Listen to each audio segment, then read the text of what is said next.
There is a silence before your eyelids flutter open, a quiet space, still untouched by the world, in that sacred in-between, where dream has not fully ended and the body hasn't yet claimed its shape for the day. Something extraordinary waits. That is the moment where creation begins, not with effort, not with thought, but with the quiet pulse of identity whispering, "This is who I am." Neville Goddard called it the most potent portal of the day, where assumption hardens into fact, not through will, but through the stillness of belief impressed upon the subconscious before the mind remembers to doubt. Yet most people miss it. They awaken not into wealth but into a shadow of yesterday. Before their feet touch the ground, their awareness is already reaching for noise, messages, news, worries, the heavy gravity of tasks unfinished. Without realizing it, they install the past into the present. They resurrect the version of self that still doesn't believe it's allowed to receive. The moment was sacred, but it slipped by, and lack stepped in to fill the silence. But you're here because something in you is ready to reverse that ritual. Because you're tired of waking up remembering what's missing. Tired of rehearsing a story that no longer belongs to your soul. Joe Dispenza teaches us that upon waking, your brain becomes highly malleable, like wet clay. The old neural patterns lie waiting for your cue. Repeat me, or replace me. If you do not choose, your biology will. It will rerun yesterday's emotions, recycle yesterday's thoughts, and regenerate the exact vibrational field that created your current life. Not because you are broken, but because you haven't yet claimed your blueprint in the one moment that matters most. This is not about forcing a perfect morning. It's about remembering your power before the world tries to define your worth, before the doubts creep in, before the bank account is checked, before anyone tells you what you must fix. Because here's the truth. You don't wake up and then start manifesting. You wake up into the identity that already is the manifestation. That is the shift. So I ask you, if the first 5 minutes of your day are the blueprint, what version of you is designing your reality? The one who feels behind, or the one who already belongs to abundance? Feel that question not in your mind, but in your breath. Let it land in your chest. Let it open something ancient and ready. Because today, you don't just wake up, you awaken, and everything begins to align from there.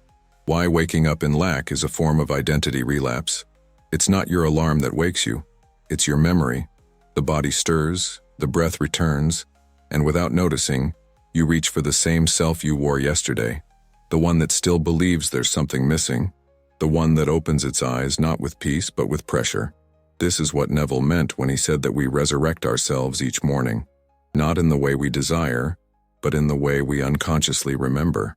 And so the wealth we imagine remains postponed, because the self we step into is still one step behind. The truth is, your mornings don't begin blank. Your brain passes through delta, then theta, then alpha, states where the conscious mind is quiet, and the subconscious listens without resistance. This is not just spiritual theory, this is neurobiology. Joe Dispenza calls it a window of impression, where suggestion is powerful and identity is pliable. But what most people do in this sacred space is reinstall their familiar emotional code: stress, urgency, guilt, comparison. And just like that, the chemistry of the past becomes the frequency of the present. When you wake up in lack, it's not just a feeling, it's a decision, silently made through repetition. A decision to be the version of yourself who still doubts, still waits, still searches. But that version isn't you anymore. It's an echo, a habit dressed in skin. So what do you do instead? You intervene, gently, silently, not with control, but with consciousness. Before your fingers touch your phone, before your eyes scan the room, you take 5 minutes, just 5, to remember who you really are. Not who the world expects, not who you used to be, but the one who has already received, the one who breathes from abundance, not for it. You don't start the day, you set it, like pouring a foundation before the building begins. And that foundation is built on feeling, not effort, on presence, not panic. Let your first breath be intentional. Let your first thought be a seed, because what you feel in those first quiet minutes will shape what you see in every hour that follows. And if you've ever wondered why things keep repeating, even when your desire is pure, it's because identity always arrives before manifestation. So if you wake up as the old self, The old story will greet you like clockwork. But if you wake up as the one who has already become, the world will not argue. It will respond. There's a whisper that arrives before the world speaks. A thought so subtle it almost escapes you. It appears between your final dream and your first movement. That first thought is not just a thought. It is the orientation of your entire inner compass. It is the note that sets the tone, the frequency that instructs your nervous system, your emotions, your perception of what is possible, and most people give it away without knowing it. That first thought is often stolen by urgency. What do I have to do today? What if it doesn't work? Am I already behind? These aren't questions. They're codes. Each one installs a version of reality where wealth is distant, effort is heavy, and you are not yet enough. But what if that first thought became a doorway instead of a trigger? What if it wasn't the memory of problems but the echo of your future self, gently calling you back to alignment? Your brain, in that moment, is not filtering. It's receiving. That's why rehearsed thoughts, especially those practiced before sleep, return like loyal messengers at dawn. Joe Dispenza teaches that the subconscious begins to reassemble identity the moment consciousness stirs. But unless you've planted a new seed the night before, your system will default to the old garden, even if it's full of weeds. This is why you must know your wealth thought anchor, a single sentence that belongs to your future, a phrase you practice before sleep, not to memorize but to embody, so that when the veil between dream and waking lifts, it rises with you. Something like, I am already living in abundance, or my success is the most natural expression of who I am, or simply, I am wealth before the world proves it. When this is your first thought, everything that follows becomes colored by it. It becomes the operating system that bootstraps your mental software for the entire day. You're no longer reacting to reality, you're authoring it. You're no longer caught in the loops of yesterday. You're composing the frequency of what's to come. You don't have to think harder. You just have to think first. Before the world interrupts.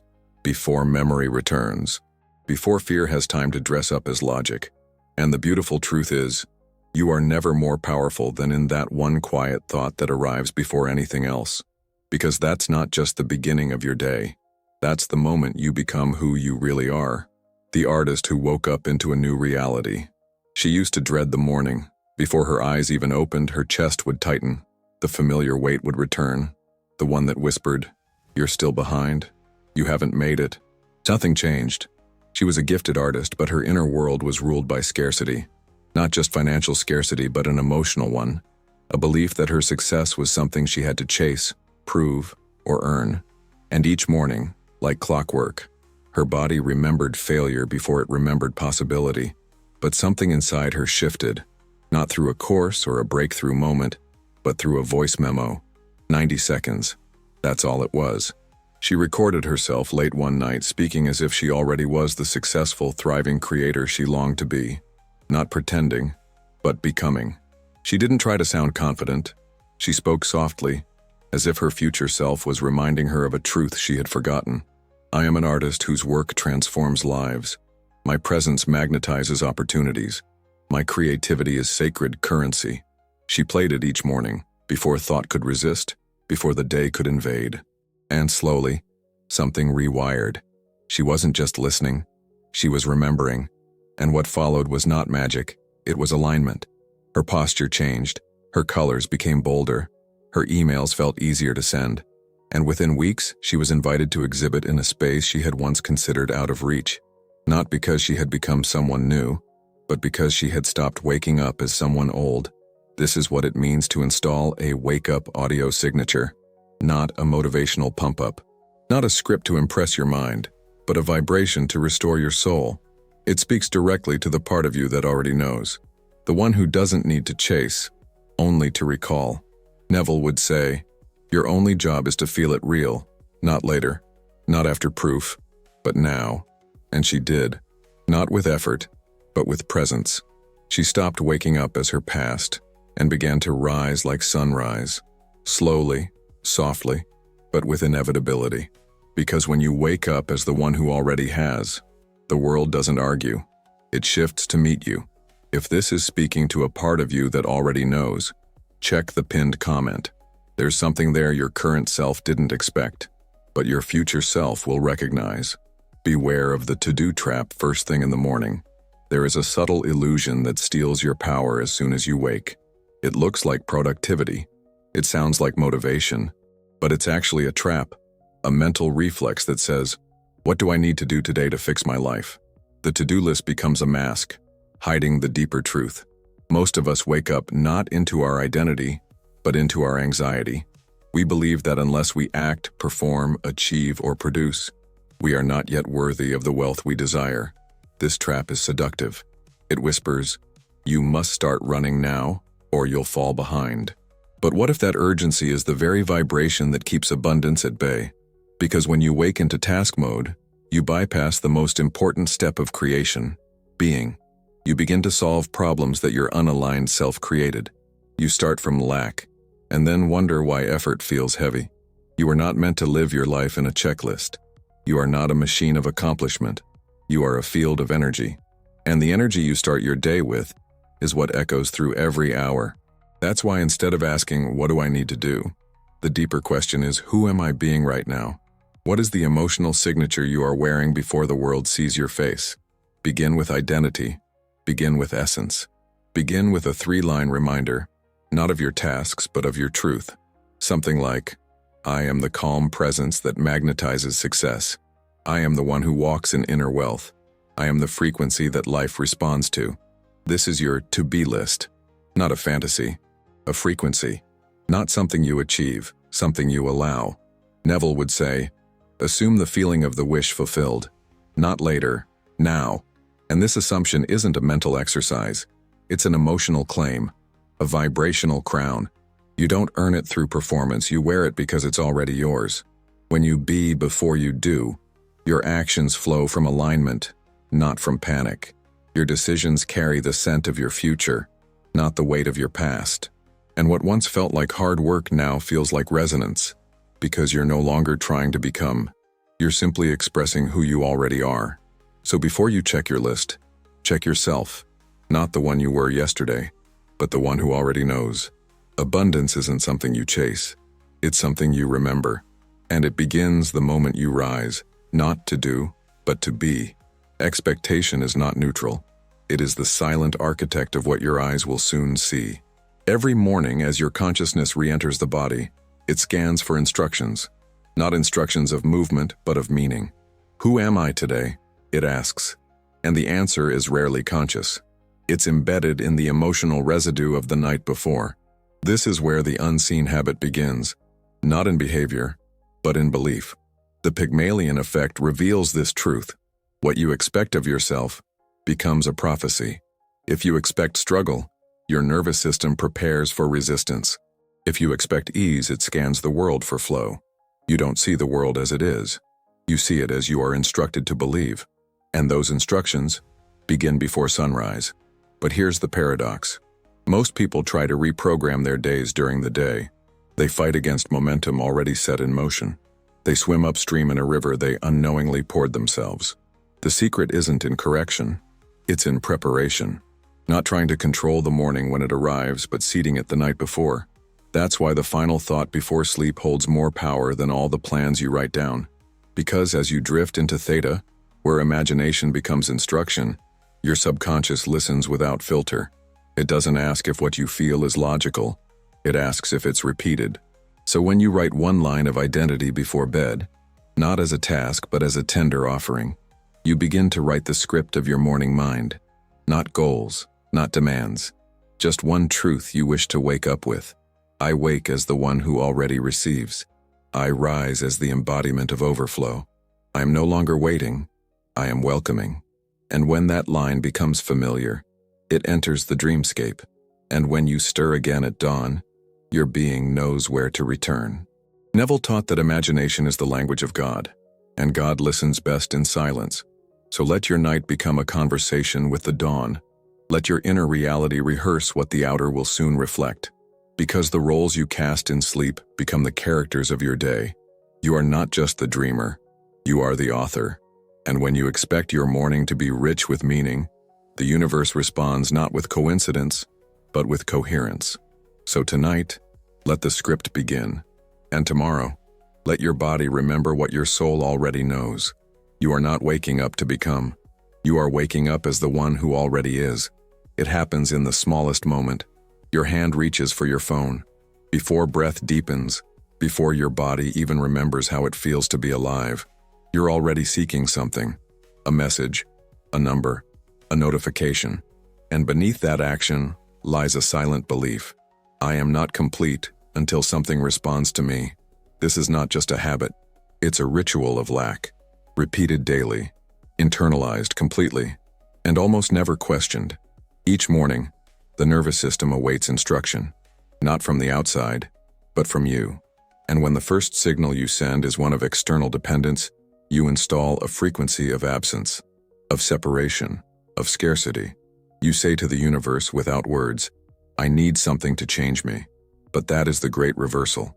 Because abundance never begins from the outside in. It begins from the inside out. This invisible habit, checking, scrolling, seeking, doesn't just distract. It resets your vibration to chase mode. It triggers a dopamine loop that says, unless I am seen, I do not exist. But wealth, real wealth, begins in the opposite direction. It begins in the stillness of not needing, in the clarity of being enough before the world proves it. Imagine planting a seed in the soil, then digging it up every 5 minutes to see if it's growing. That's what this habit does to your manifestation. You plant the frequency of abundance and then disrupt it with external validation. Not because you're weak, but because you've been taught to confuse stimulation with alignment. But there's another path, one of sacred pause.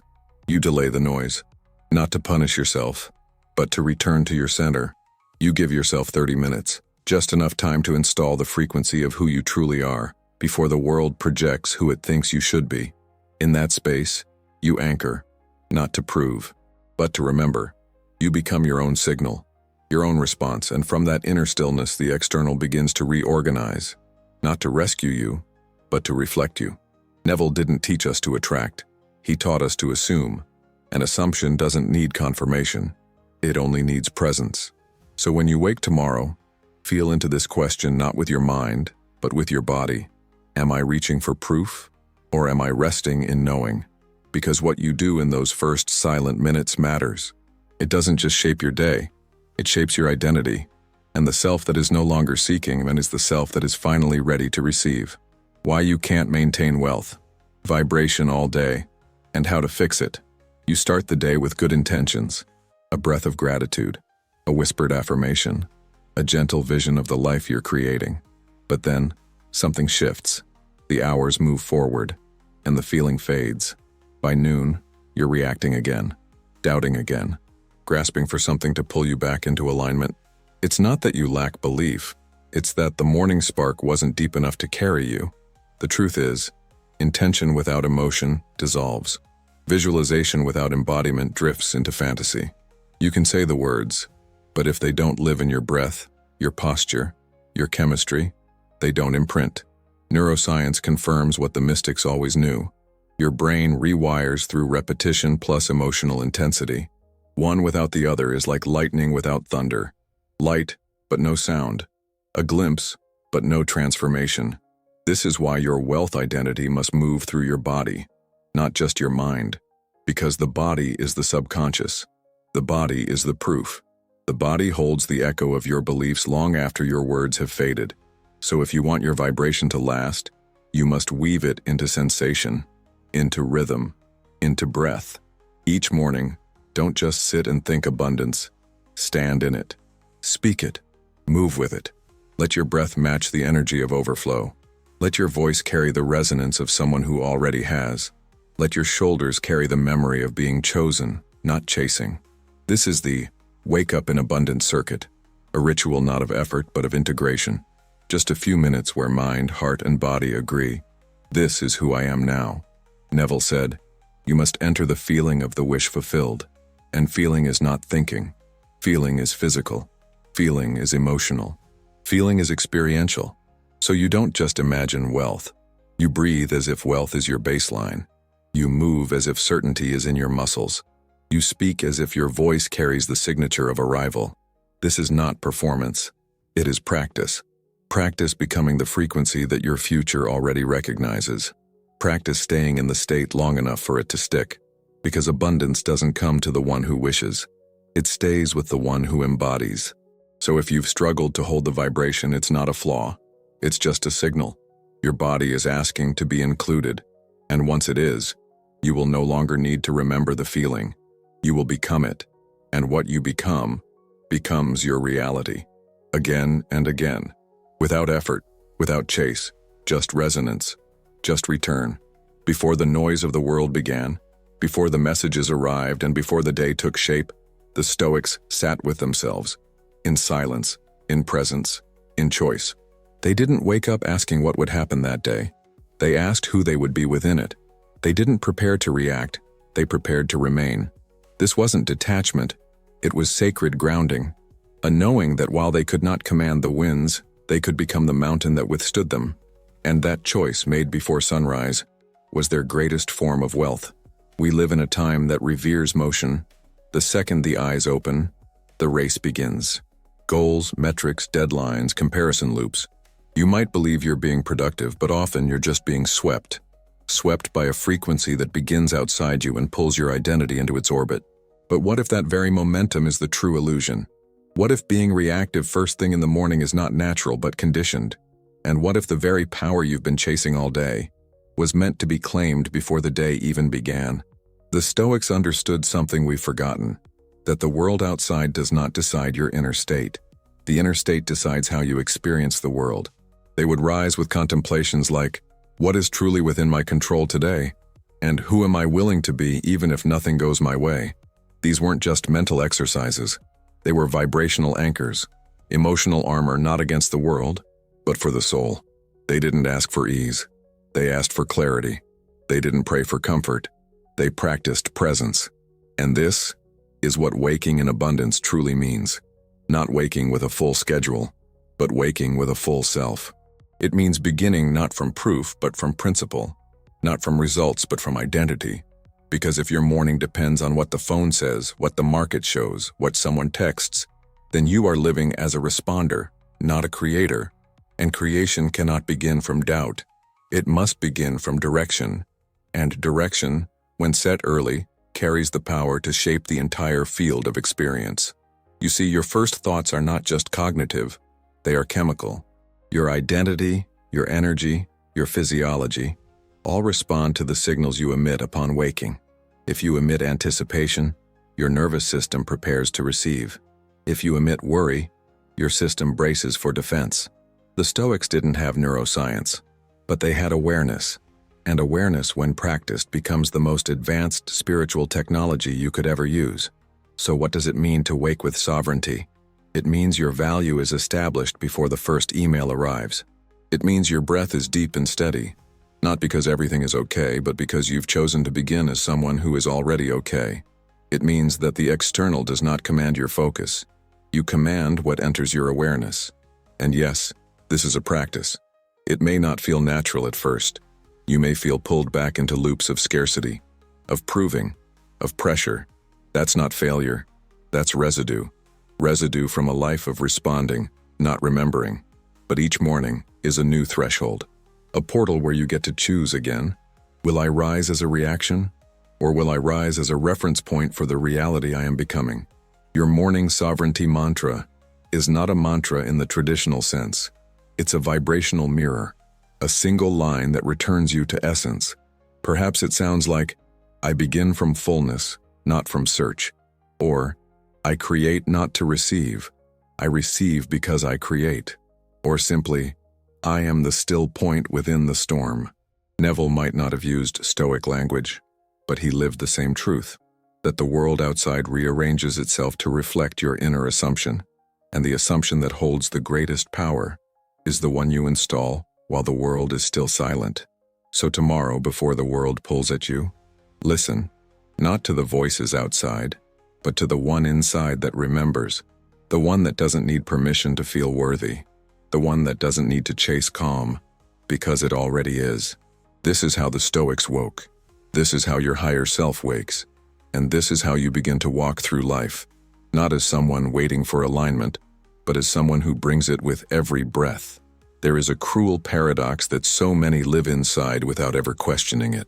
They look at their bank account first thing in the morning, and from that number they decide who they are, worthy or not, safe or in danger, on track or falling behind.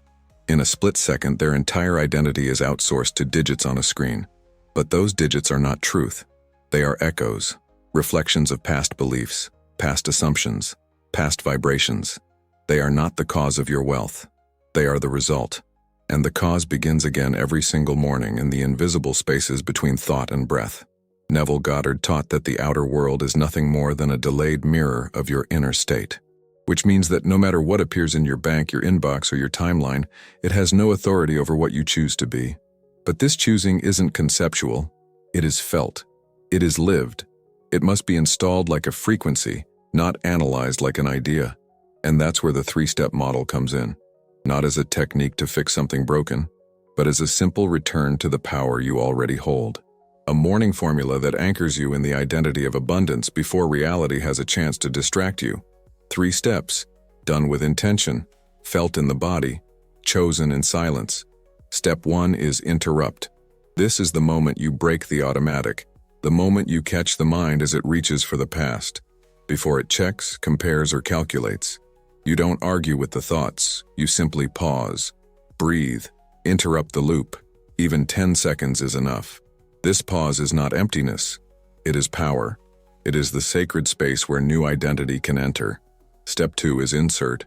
In that quiet field, you place something new, a chosen identity, not something aspirational, something already true in the energetic realm. I am the one who wealth naturally flows to. I live in the frequency of enough. My existence is proof of value. You don't just say these words. You feel them as if they are already coded into your breath. You let them rise not from thought, but from presence. Step 3 is integrate. This is where the new identity enters the body, through sensation, through repetition, through gentle movement or touch or sound. Maybe you place a hand on your heart. Maybe you sway slightly as you speak. Maybe you visualize a light filling your chest as you say your mantra aloud. This isn't performance, it's resonance. You are teaching your nervous system that this state is safe, familiar, real. This entire process can take 6 minutes or less, but its effect ripples through your entire day.